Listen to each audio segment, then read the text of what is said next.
तो इस मूवी की स्टार्टिंग होती है प्राइड रॉक नाम के एक जंगल से। एक ऐसा जंगल जो कि बहुत ही बड़ा और बहुत ही खूबसूरत है। ये जंगल इतना खूबसूरत और हरा भरा है कि इसे जानवरों का स्वर्ग कहा जाता है। और इस मूवी के अंदर हम ये देखते हैं कि इस पूरे जंगल को रूल करता है सिम्बा, वही सिम्बा जो कि मुफासा का बेटा है। यहाँ पर हम ये देखते हैं कि सिम्बा और नाला की शादी के बाद अब उनकी एक बेटी भी हो चुकी है और सिम्बा की बेटी का नाम होता है कियारा। सिम्बा अपनी बेटी कियारा के साथ खुशी से चलते हुए जंगल में जा रहा होता है, लेकिन तभी उसी टाइम पर सिम्बा को एक स्मेल आती है, जिस स्मेल से सिम्बा ये पहचान जाता है कि उसकी वाइफ नाला इस टाइम पर किसी मुसीबत में फंसी हुई है। ये जानने के बाद ही सिम्बा अपनी बेटी कियारा को अपनी गुफा में ले जाता है और उसे गुफा में बिठाकर उससे कहता है कि अब वो उसकी मदर नाला को लेने जा रहा है और वो नाला को लेकर शाम तक जल्दी लौट आएगा। सिम्बा की इस बात को सुनकर कियारा डर जाती है, लेकिन सिम्बा उससे कहता है कि उसे डरने और घबराने की जरूरत नहीं है, क्योंकि यहाँ पर उसका ख्याल रखने के लिए टिमोन और पुम्बा है। अब इसके बाद धीरे धीरे करके समय बीतता है और रात हो जाती है और रात होते ही बहुत जोरों से बारिश होने लगती है। कियारा ने कुछ समय पहले ही जन्म लिया था, इसीलिए वो पहली बार बारिश को देखती है। और अब क्योंकि नॉर्मली शेरों को पानी से डर लगता है, इसीलिए कियारा भी पानी को देखकर डरने लगती है। लेकिन फिर उसके बाद ही उस गुफा में रफीकी आता है और इसीलिए रफीकी को देखकर कियारा काफी खुश होती है, क्योंकि कियारा रफीकी को काफी पसंद करती है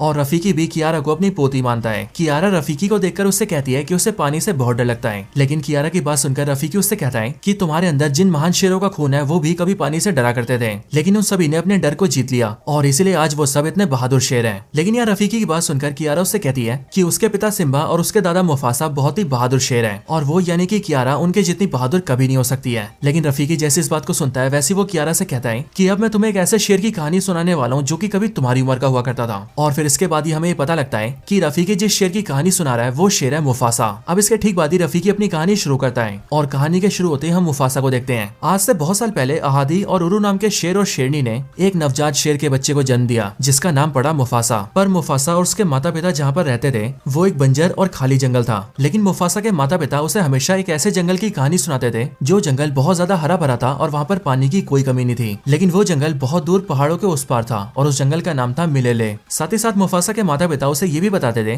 कि ये मिलेले जंगल सूरज की दिशा की ओर है और एक न एक दिन मुफासा को उस जंगल तक जरूर पहुंचना है। अब इसके बाद एक दिन जब मुफासा अपने माता पिता के साथ खेल रहा होता है, तभी आसमान से मुफासा के चेहरे पर एक पानी की बूंद गिरती है और फिर जब मुफासा जैसी ऊपर देखता है वैसे उसे पता लगता है कि आसमान में घने बादल आ चुके हैं, यानी कि यहाँ पर अब बारिश होने वाली है। आसमान में घने बादलों को देखकर जंगल के सारे जानवर झूमने लगते हैं और बारिश की खबर जानकर सबको बहुत खुशी होती है। मुफासा भी खुशी के मारे पास के एक नहर में आ जाता है और फिर वो वहीं पर ही खेलने लगता है। इसके बाद वहाँ पर बहुत जोर से बारिश होती है और इसीलिए बारिश को देखकर सारे जानवर बहुत खुश होते हैं। यहाँ तक कि मुफासा के माता और पिता को भी बारिश देखकर बहुत खुशी होती है। लेकिन फिर देखते देखते बारिश बहुत तेज हो जाती है और फिर इसीलिए बारिश की वजह से इतना सारा पानी बह जाता है कि जिस नहर में मुफासा होता है वहाँ पर बाढ़ आ जाती है। बाढ़ को देखकर मुफासा का फादर अहादी उसे बचाने जाता है, लेकिन पानी का फ्लो इतना तेज होता है कि अहादी मुफासा को बचा नहीं पाता और मुफासा पानी में बहकर वहाँ से दूर चला जाता है। मुफासा पानी में बहते हुए अपने राज्य से दूर दूसरे शेर के राज्य में आ जाता है, यानी कि ऐसे जंगल के अंदर जहाँ पर दूसरे शेर का राज होता है। और जब कुछ देर बाद मुफासा की आंखें खुलती है तब वो ये देखता है कि वो नहर में एक पेड़ की टहनी से लटका हुआ है। यहीं पर ही मुफासा नहर से थोड़ी दूर जमीन पर एक दूसरे शेर के बच्चे को देखता है जो कि उसी की उम्र का होता है और इसलिए उसकी और मुफासा की आपस में बातें होती है, जिन बातों में वो दूसरा शेर का बच्चा अपना नाम टाका बताता है। टाका मुफासा से कहता है कि वो जल्दी से इस पानी से बाहर आ जाए, क्योंकि इस पानी में मगरमच्छ रहते हैं जो कि अगर उसे देख लेंगे तो वो उसे खा जाएंगे। ये बात सुनकर मुफासा अपने पैर तेजी से चलाता है और वो अपने आप को पानी से बाहर निकालने की कोशिश करता है। बट इसी टाइम पर दो छोटे से मगरमच्छ उसे देख लेते हैं और वो मुफासा को खाने के लिए जल्दी से उसके पास आने लगते हैं। लेकिन तब तक मुफासा कोने तक आ जाता है, जिसके बाद टाका उसकी मदद करता है और वो उसे पानी से बाहर निकाल लेता है। बट फिर इसके बाद ही वहाँ पर टाका की मदर आती है जिसका नाम एशा होता है और वो यहाँ आकर टाका को डांटते हुए कहती है कि वो इस जंगल के राजा का बेटा है और इसीलिए उसे ऐसे खुले में नहीं घूमना चाहिए। लेकिन इसके बाद ही टाका अपनी मदर एशा से कहता है कि उसने आज एक शेर के बच्चे की जान बचाई है और ये बोलकर वो अपनी माँ से मुफासा को मिलवाता है। पर ये सुनकर एशा टाका से कहती है कि तुम एक शाही खून हो और इसीलिए तुम्हें किसी आवारा के साथ घूमना नहीं चाहिए। पर इस बात पर मुफासा ईशा से कहता है कि वो कोई आवारा शेर नहीं है, बल्कि वो तो अपने परिवार से बिछड़ गया है। ईशा जैसे ये जानती है कि मुफासा अपने परिवार से बिछड़ गया है, वैसे उसे मुफासा पर तरस आ जाता है और इसीलिए वो उसे अपने पति के पास ले जाती है जिसका नाम ओबासी होता है और वो इस पूरे राज्य का राजा होता है। यहाँ ओबासी जैसी मुफासा को देखता है वैसे वो अपनी वाइफ एशा से कहता है कि उसे किसी अनजान शेर के बच्चे को अपने साथ नहीं लाना चाहिए था। पर इस बात पर एशा ओबासी से कहती है कि मुफासा असल में अपने परिवार से बिछड़ गया है और इसीलिए वो ये चाहती है कि मुफासा को वो लोग अपने साथ रख लें। पर इस बात पर ओबासी एशा से कहता है कि अगर एशा मुफासा को अपने साथ रखना चाहती है तो वो यहाँ पर मुफासा और टाका की रेस करवाएगा और अगर इस रेस में मुफासा जीत जाता है तो उसके बाद जाकर ही वो मुफासा को यहाँ पर रहने की अनुमति देगा। अब इसके बाद ही टाका और मुफासा रेस लगाते हैं, लेकिन अब क्योंकि मुफासा के साथ जो भी कुछ हुआ था उस वजह से वो बहुत ज्यादा थक गया था, इसीलिए रेस में उसकी स्पीड काफी कम होती है। बट ये देखकर टाका मुफासा से पीछे हो जाता है और वो उसे जीतने देता है और ऐसा इसीलिए क्योंकि टाका मुफासा को अपना दोस्त मानने लगा था और वो ये चाहता था कि मुफासा भी उसके साथ उसके परिवार में रहे। अब रेस में मुफासा के जीतने के बाद ही ओबासी थोड़ा सा दुखी होता है और ऐसा इसीलिए क्योंकि इस रेस में उसका बेटा टाका हार गया था, लेकिन अपने वचन के हिसाब से वो मुफासा को अपने परिवार में रखने की अनुमति देता है, जिसके बाद से मुफासा टाका के भाई की तरह उसके परिवार में रहने लगता है। लेकिन यहाँ पर ओबासी मुफासा को लेकर एक शर्त रखता है और वो ये कहता है कि मुफासा सिर्फ और सिर्फ फीमेल लायंस के साथ रहेगा। इसके बाद से मुफासा और टाका काफी अच्छे दोस्त बन जाते हैं और वो हमेशा साथ में खेला करते हैं। इसके साथ ही एशा भी मुफासा को अपना बेटा मानने लगती है और वो मुफासा को लड़ाई के सारे तरीके सिखाती है। हालांकि मुफासा से हटकर अगर हम टाका की बात करें तो टाका ज्यादातर अपने फादर ओबासी के साथ रहता था और ओबासी एक बहुत ही आलसी शेर था, जिस वजह से वो टाका को ज्यादा कुछ भी नहीं सिखा पाता था। अब इसके बाद धीरे धीरे करके कई साल बीत जाते हैं और इसीलिए मुफासा और टाका भी काफी बड़े हो जाते हैं। इन दोनों के जवान होने के बाद हमें पता लगता है कि मुफासा बाकी सारे शेरों के मुकाबले काफी खास है और ऐसा इसीलिए क्योंकि न सिर्फ उसके सूंघने की शक्ति तेज थी बल्कि उसके सेंसेस भी बाकी शेरों के मुकाबले काफी ज्यादा तेज थे। एंड इसलिए मुफासा बाकी सारे शेरों के मुकाबले ये पहले ही पता कर लेता था कि उन्हें जिनका शिकार करना है वो सब कहाँ पर है और कितनी दूरी पर है। अब इसके बाद एक दिन मुफासा अपनी माँ एशा के साथ शिकार पर जाता है, लेकिन जहाँ पर ये दोनों शिकार के लिए जाते हैं वहाँ पर और कई सारे लायंस आ जाते हैं, बट ये सारे लायंस दूसरे जंगल के होते हैं और ये देखने में बिल्कुल व्हाइट कलर के होते हैं। इसके साथ ही इन सारे व्हाइट लायंस का साइज काफी बड़ा होता है और ये काफी ज्यादा खूंखार भी होते हैं और इसलिए एशा मुफासा से छुपने के लिए कहती है एंड वो खुद भी उनसे छुप जाती है। लेकिन यहाँ पर हम ये देखते हैं कि ये सारे व्हाइट लायंस उन दोनों को देख लेते हैं और उन्हें देखते ही उन पर हमला कर देते हैं। हमला होने के बाद मुफासा डरता नहीं है और वो पूरी बहादुरी से उनका सामना करता है। यहाँ पर पीछे से उन दोनों के पास टाका भी आ जाता है और वो यहाँ आने के बाद ही देखता है कि मुफासा अकेले उन सारे व्हाइट लायंस से फाइट कर रहा है। लेकिन टाका के अंदर इतनी हिम्मत ही नहीं होती है कि वो आगे जाकर मुफासा का साथ दे सके। साथ ही साथ टाका इतना ज्यादा डर जाता है कि वो उन सारे व्हाइट लायंस से बचने के लिए झाड़ियों में भी छुप जाता है। लेकिन अब क्योंकि मुफासा काफी ज्यादा बहादुर होता है इसीलिए वो अकेला उन सारे व्हाइट लायंस का सामना करता है एंड वो उनमें से एक को मार भी देता है और इसीलिए जैसी उनमें से एक व्हाइट लायन की मौत होती है वैसी बाकी सारे वहाँ से भाग जाते हैं। इस लड़ाई के अंदर एशा थोड़ी सी घायल हो जाती है, लेकिन मुफासा उससे जल्दी से घर चलने के लिए कहता है। बट तभी झाड़ियों से टाका बाहर निकलता है और वो उन दोनों से माफी मांगते हुए कहता है कि वो झाड़ियों में छुपकर मुफासा को उन सारे व्हाइट लायन से फाइट करते हुए देख रहा था, लेकिन उसके अंदर इतनी हिम्मत नहीं थी कि वो बाहर आकर मुफासा का साथ दे सके और उन सबसे लड़ सके। लेकिन इस बात पर उसकी मदर ईशा उससे कहती है कि तुम्हें माफी मांगने की कोई जरूरत नहीं है, तुम्हें अपनी बहादुरी दिखाने का मौका आगे जरूर मिलेगा। अब इसके बाद ही वो तीनों अपने घर पहुंचते हैं, लेकिन घर आते ही मुफासा और एशा की हालत देखकर ओबासी उनसे पूछता है कि आखिरकार उनके साथ क्या हुआ है। ये बात सुनकर एशा ओबासी को सारी बात बताती है, जिसके बाद ही सारी बात जानते ही ओबासी मुफासा को थैंक यू बोलता है एंड वो उससे कहता है कि अगर आज वो नहीं होता तो आज एशा जिंदा नहीं होती। लेकिन इसके बाद ही मुफासा ओबासी से कहता है कि उसे ऐसा महसूस हो रहा है कि वो सारे व्हाइट लायंस अपना बदला लेने वापस आएंगे। मुफासा की बात सुनकर ओबासी उसकी बात कंफर्म करने की कोशिश करता है और इसके लिए ओबासी अपने एक आदमी को उन सारे व्हाइट लायंस की टेरिटरी के अंदर भेजता है। ओबासी जिसे उन सारे व्हाइट लायंस के पास भेजता है वो वहां आकर देखता है कि आज दिन में जो भी कुछ हुआ वो सारे व्हाइट लायंस अपने राजा को बता रहे हैं और यहाँ पर उनकी बातें सुनकर ये पता लगता है कि जो व्हाइट लायन मुफासा के हाथों मारा गया है वो इन सारे व्हाइट लायंस के राजा का बेटा है और इन सारे व्हाइट लायंस के राजा का नाम होता है किरोस, जो कि इन सब में सबसे पावरफुल और सबसे खूंखार होता है। और यहाँ पर वो जैसे अपने बेटे की मौत की खबर सुनता है वैसे वो गुस्से में आकर बहुत जोर जोर से दहाड़ने लगता है और फिर इसीलिए वो यहाँ पर यह फैसला करता है कि अब वो अपने बेटे के कातिल मुफासा को जान से मार देगा। लेकिन मुफासा के साथ ही वो टाका को भी जान से मार देगा, क्योंकि टाका दूसरे जंगल के शेर राजा का बेटा है और वो टाका को मार के हिसाब बराबर करना चाहता है। इसके बाद इन सारी बातों को जानकर ओबासी का आदमी वापस आता है और वो सारी बातें ओबासी को बताता है, जिसके बाद ओबासी और पूरी फैमिली ये बात जान जाती है कि कल सुबह होते ही किरोस अपने सारे आदमियों को लेकर वहाँ पर आएगा और वो मुफासा और टाका दोनों को जान से मार देगा। ये बात जानकर ओबासी और एशा बहुत ज्यादा डर जाते हैं, लेकिन फिर वो दोनों मुफासा और टाका से कहते हैं कि अब उन दोनों को यहाँ से बच के निकलना होगा और उन दोनों को यहाँ से सीधा मिलेले जाना होगा, जिस जगह को जानवरों का स्वर्ग कहा जाता है। और मिलेले इसीलिए क्योंकि वो यहाँ से बहुत ज्यादा दूर पहाड़ों के उस पार है, जिस वजह से अगर वो दोनों वहाँ पर चले गए तो फिर किरोस और उसके आदमी वहाँ पर नहीं आ पाएंगे। ये बातें जानकर मुफासा और टाका पहले तो जाने से मना करते हैं, लेकिन फिर अपने माता और पिता के जिद करने की वजह से उन दोनों को वहाँ से जाना पड़ता है। इसके बाद जैसी अगले दिन की सुबह होती है वैसे हम ये देखते हैं कि ओबासी और एशा के पास किरोस और उसकी पूरी आर्मी आ जाती है और यहाँ पर आते ही किरोस मुफासा और टाका की मांग करता है। लेकिन किरोस की बात सुनकर ओबासी उससे कहता है कि वो यहाँ पर कोई लड़ाई नहीं चाहता है और वो ये चाहता है कि किरोस अपने सारे लोगों को लेकर यहाँ से चला जाए। ओबासी किरोस से कहता है कि शेरों के कुछ नियम होते हैं और नियमों के हिसाब से कोई भी शेर दूसरे शेर की टेरिटरी में बिना पूछे नहीं घुस सकता है। लेकिन किरोस को किसी भी नियम से मतलब नहीं था और वो यहाँ पर सिर्फ और सिर्फ मुफासा और टाका को मारने आया था। लेकिन अब क्योंकि यहाँ पर ओबासी, एशा और उनका कोई भी आदमी किरोस को मुफासा और टाका के बारे में कुछ नहीं बताता है, इसलिए किरोस और उसके सारे आदमी मिलकर उन सबको जान से मार देते हैं। इधर दूसरी तरफ मुफासा और टाका काफी दूर आ चुके थे और वो सूरज की दिशा का पीछा करते हुए सीधा मिलेले जा रहे थे। रास्ते में चलते हुए उन्हें अपने परिवार की काफी चिंता होती है, लेकिन तभी अचानक से वो लोग ये देखते हैं कि उनके पीछे बहुत सारे पंछी उड़ने और चिल्लाने लगते हैं। चिड़ियों की चहचहाहट देखकर मुफासा ये समझ जाता है कि हो ना हो किरोस और उसके आदमी उनका पीछा कर रहे हैं और इसीलिए ये बात जानते ही मुफासा और टाका बहुत जोर से भागने लगते हैं और भागते भागते काफी दूर आ जाते हैं। लेकिन अब उन दोनों के सामने एक झरना होता है और वो दोनों ही उसमें जाने से कतराने लगते हैं। लेकिन अब क्योंकि उनके पास और कोई भी ऑप्शन नहीं होता है, इसीलिए वो दोनों सीधा झरने से नीचे कूद जाते हैं। उनके झरने में कूदने के कुछ टाइम बाद ही वहाँ पर किरोस आता है और वो झरने में नीचे देखते हुए अपने आदमियों से कहता है कि जल्दी से इन दोनों को ढूंढ कर निकालो, मैं आज इन्हें खत्म कर दूंगा। अब इसके बाद हम मुफासा और टाका को देखते हैं जो कि अभी भी जंगल में चलते जा रहे थे, लेकिन अब रात हो चुकी थी। पर रात के समय मुफासा और टाका को ऐसा लग रहा था कि शायद कुछ समय से कोई उनका पीछा कर रहा है और फिर जब मुफासा अपने पीछे पता करता है तब उसे पता लगता है कि कुछ टाइम से उसका और टाका का पीछा एक शेरनी कर रही होती है। क्योंकि उन्हीं की उम्र की होती है। वो शेरनी अपना नाम सराबी बताती है और वो भी मुफासा और टाका की तरह एक राजा शेर की बेटी होती है। लेकिन कुछ समय पहले वो भी जंगल में खो गई थी।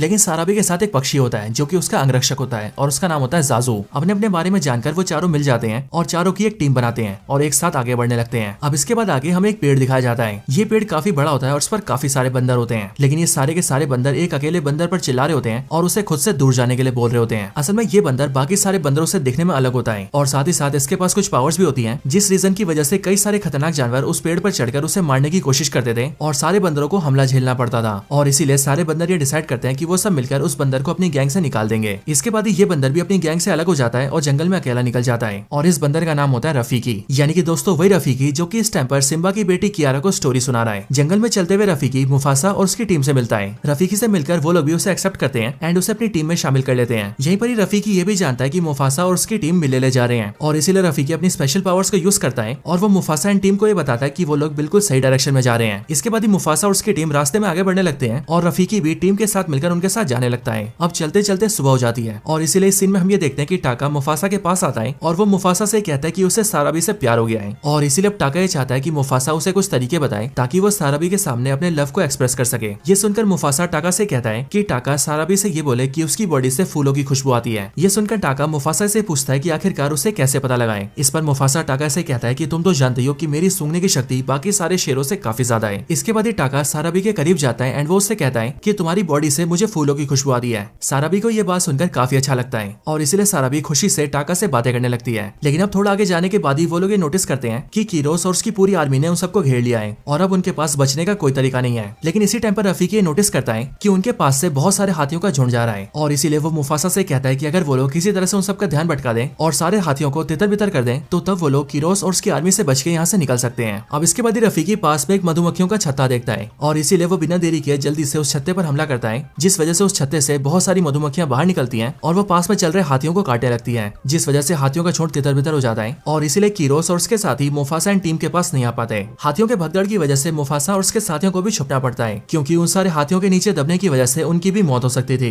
यहाँ पर मुफासा और बाकी सब तो छुप जाते हैं लेकिन साराबी एक हाथी से टकराकर बेहोश हो जाती है। लेकिन अब क्योंकि साराबी बेहोश होकर हाथियों के झुंड के बीच में गिर गई थी इसलिए मुफासा जल्दी से साराबी के पास आता है और वो साराबी को उठाकर अपने साथ ले जाता है। इसके बाद ही जब साराबी की आंखें खुलती है तब वो ये देखती है कि अब वो और उसकी पूरी टीम एक सेफ जगह पर आ चुकी है। यहाँ पर आकर वो मुफासा से पूछती है कि उसे किसने बचाया। जो बात सुनकर मुफासा उससे कहता है कि उसे टाका ने बचाया है और यहाँ पर मुफासा टाका का नाम इसीलिए लेता है ताकि टाका की साराबी से सेटिंग हो जाए। अब इसके बाद ही वो लोग अपने रास्ते में आगे बढ़ने लगते हैं और फिर चलते चलते वो लोग बड़े से पहाड़ों के सामने आ जाते हैं। यहाँ आने के बाद रफीकी अपनी पावर्स यूज करता है और वो टीम को बताता है कि वो लोग बिल्कुल सही रास्ते पर जा रहे हैं और अब वो ये जान चुका है कि इन पहाड़ों के पीछे मिलेले हैं यानी कि जानवरों का स्वर्ग। अब इसके बाद ही वो लोग जल्दी से पहाड़ की चढ़ाई स्टार्ट करते हैं लेकिन पीछे हम ये देखते हैं कि कीरोस भी अपनी आर्मी के साथ वहां तक आ चुका था। यहाँ पहाड़ों पर मुफासा ये समझ जाता है कि कीरोस भी उन सब का पीछा कर रहा है और अब हो ना हो वो उन सबके पंजों के निशानों को देखकर उन सब तक जरूर पहुंच जाएगा। एंड फिर इसलिए मुफासा जाजू से कहता है कि वो सीधा उड़कर ऊपर जाए और ऊपर से बर्फ को नीचे गिराता रहे ताकि बर्फ गिरने की वजह से उनके पंजों के निशान मिटते चले जाएं। आगे हम ये देखते हैं कि मुफासा का ये प्लान काम कर जाता है और कीरोस और उसके साथी मुफासा और टाका को ढूंढने में कंफ्यूज हो जाते हैं। अब इसके बाद हम ये देखते हैं कि साराबी और मुफासा अकेले होते हैं एंड इसीलिए साराबी मुफासा से कहती है कि जब वो बेहोश हुई थी तब उसे ये पता लग रहा था कि कोई उसे बचा रहा है और इसलिए वो जानती है कि उसे बचाने वाला टाका नहीं बल्कि मुफासा है। ये बात सुनकर मुफासा भी साराबी के सामने इस बात को एक्सेप्ट कर लेता है कि साराबी को बचाने वाला वही है। अब इसके बाद ही साराबी और मुफासा दोनों एक दूसरे से प्यार का इजहार करते हैं, जिसके बाद हम भी ये देख लेते हैं कि अब इन दोनों का टाका भिड़ चुका है। लेकिन टाका से याद आया कि जो टाका है वो इन दोनों को दूर से देख लेता है और मुफासा और साराबी को साथ देकर वो ये समझ आता है कि अब साराबी मुफासा की हो चुकी है और अब इसीलिए टाका के मन में मुफासा के लिए नफरत आ जाती है क्योंकि वो ये मान लेता है कि मुफासा ने उससे उसका प्यार छीना है और अब इसीलिए टाका ये डिसाइड करता है कि वो इस बात का मुफासा से बदला लेगा। इसके बाद इसी रात को टाका पहाड़ों में नीचे जाने लगता है और वो चलते चलते कीरोस और उसके आदमी को ढूंढने लगता है और जब वो कीरोस से मिलता है तब टाका उससे कहता है कि वो भी कीरोस के साथ शामिल होना चाहता है क्योंकि मुफासा उसका भी दुश्मन है और वो भी मुफासा को मारना चाहता है। टाका की बात सुनकर कीरोस उसे अपनी टीम में एक्सेप्ट कर लेता है। अब इसके बाद ही वो लोग डिसाइड करते हैं कि अब टाका मुफासा के साथ जितना भी आगे बढ़ेगा वो पीछे पीछे पंजों के निशान छोड़ देगा ताकि कीरोस और उसके साथी पंजों के निशानों को देखकर उनके पास आ जाए और फिर जब कीरोस को मुफासा मिल जाए तो वो उसे जान से मार दे। इसके बाद टाका वहां से निकल जाता है और मुफासा के पास जाता है। मुफासा के पास पहुंचते हुए सुबह हो जाती है और इसीलिए टाका को अपने सामने देखकर मुफासा से पूछता है कि आखिरकार वो रात भर कहां पर था। इस बात पर टाका मुफासा से कहता है कि वो शिकार ढूंढने गया था लेकिन उसे कहीं पर कुछ भी नहीं मिला। अब इसके बाद ही वो लोग अपनी जर्नी स्टार्ट करते हैं और फिर से मिलेले की ओर बढ़ने लगते हैं और फिर कुछ टाइम चलने के बाद ही वो सभी लोग मिलेले पहुंच जाते हैं। मिलेले पहुंचकर वो सब काफी खुश होते हैं क्योंकि मिलेले एक बहुत ही हरा भरा और बहुत ही सुंदर जंगल होता है और ये सच में जानवरों के लिए एक स्वर्गीय होता है। लेकिन यहाँ पर हम ये देखते हैं कि जैसे मुफासा मुफासा और उसकी टीम अंदर आती है, वैसी मिलेले के जानवर उसके पास आते हैं और वो मुफासा से कहते हैं कि मुफासा को अभी कभी यहाँ से चले जाना चाहिए, और वो इसीलिए क्योंकि कीरोस उसका पीछा कर रहा है, और अगर वो उसका पीछा करते हुए यहाँ पर आ गया तो फिर वो मुफासा के साथ साथ उन सबको भी मार देगा। पर इस बात को सुनकर मुफासा वहाँ के जानवरों से कहता है कि कीरोस वहाँ पर नहीं आ सकता है, क्योंकि उन्होंने यहाँ पर आते हुए अपने पीछे किसी भी पंजे का निशान नहीं छोड़ा है। लेकिन फिर अगले पल मुफासा को किसी के दहाड़ने की आवाज आती है, और जब वो पीछे मुड़कर देखता है तब वो देखता है कि वहाँ पर कीरोस और उसकी आर्मी खड़ी है। कीरोस को देखकर मुफासा चौंक जाता है और वो ये सोचने लगता है कि आखिरकार कीरोस वहाँ पर कैसे आ गया। लेकिन फिर तभी कीरोस मुफासा से कहता है कि यहाँ पर आने में टाका ने उसका साथ दिया है और उसकी मदद से वो लोग यहाँ पर आए हैं। ये बात सुनकर मुफासा को यकीन नहीं होता, लेकिन अगले पल कीरोस मुफासा के सामने आता है और उस पर हमला कर देता है, जिसके बाद ही उन दोनों के बीच फाइट हो जाती है और दूसरी साइड मुफासा की टीम वाले कीरोस के आदमियों से लड़ते हैं। इसके बाद ही कीरोस, मुफासा और टाका तीनों एक खाई में गिर जाते हैं, और यहाँ गिरने के बाद भी कीरोस मुफासा से लड़ रहा होता है। कीरोस मुफासा के कंपैरिजन में काफी ज्यादा बड़ा और पावरफुल होता है, और इसीलिए वो मुफासा पर भारी पड़ता है। टाका इन दोनों की लड़ाई को थोड़ी दूरी से देख रहा होता है, लेकिन फिर यहीं पर उसे अपनी माँ एशा की बात याद आती है, जिसने कि उससे कहा था कि उसे अपनी बहादुरी दिखाने का मौका मिलेगा, और जब टाका को बहादुरी दिखाने का मौका मिले तब उसे वो मौका गंवाना नहीं होगा। और फिर इसीलिए इन बातों को याद करके टाका ये डिसाइड करता है कि अब वो इस फाइट में मुफासा का साथ देगा। इधर फाइट में लड़ते हुए कीरोस मुफासा के चेहरे पर एक जोरदार पंजा मारता है, लेकिन उसका पंजा लगने से पहले टाका उसके सामने आ जाता है, जिस वजह से उसका पंजा टाका के चेहरे पर लगता है, और इस हमले की वजह से टाका के चेहरे पर एक स्कार आ जाता है। इसके बाद ही टाका और मुफासा दोनों एक साथ मिलते हैं और वो कीरोस से फाइट करते हैं, और फिर वो दोनों मिलकर उसे पानी में गिरा देते हैं, जहाँ पर कीरोस के ऊपर एक बड़ी सी चट्टान भी गिर जाती है, और इसीलिए इस वजह से कीरोस मारा जाता है। अब इसके बाद हम ये देखते हैं कि मुफासा इस पूरे मिलेले का राजा बन जाता है, क्योंकि मुफासा ने यहाँ के सारे जानवरों को कीरोस से बचाया था। इसके साथ ही मुफासा यहाँ पर अपनी माँ से भी मिलता है, और मुफासा की माँ भी उससे मिलकर बहुत ज्यादा खुश होती है, क्योंकि अब उन्हें अपना बचपन में बिछड़ा हुआ बेटा वापस मिल गया है। बट इन सबसे हटकर यहाँ के सारे जानवर मुफासा से कहते हैं कि वो टाका को इस जंगल से निकाल दे, क्योंकि टाका ने मुफासा को धोखा दिया था। लेकिन मुफासा ऐसा नहीं करता एंड वो सभी से कहता है कि अब वो मिलेले का राजा है, और जब तक वो राजा है तब तक उसके भाई जैसा उसका दोस्त टाका यहीं पर रहेगा। लेकिन हाँ, मुफासा ये जरूर कहता है कि आज के बाद वो कभी भी टाका का नाम नहीं लेगा। मुफासा की बात सुनकर टाका खुद ही सबसे कहता है कि आज से वो अपना नाम स्कार रखता है, ताकि आज के बाद से जब भी कोई उसका नाम ले तब उसे अपनी गलती का एहसास होता रहे। अब इसके बाद ही हम ये देखते हैं कि ये स्टोरी एंड होती है, और स्टोरी खत्म होने के बाद ही सिम्बा की बेटी कियारा स्टोरी जानकर काफी ज्यादा खुश होती है। इसी टाइम पर कियारा के पास उसका फादर सिम्बा और उसकी मदर नाला भी आ जाते हैं, और कियारा ये भी देखती है कि अभी उनके साथ एक और बच्चा है, जो कि उसके फादर और मदर का न्यूबॉर्न बेबी है। लेकिन फिर इसके साथ ही ये मूवी खत्म हो जाती है।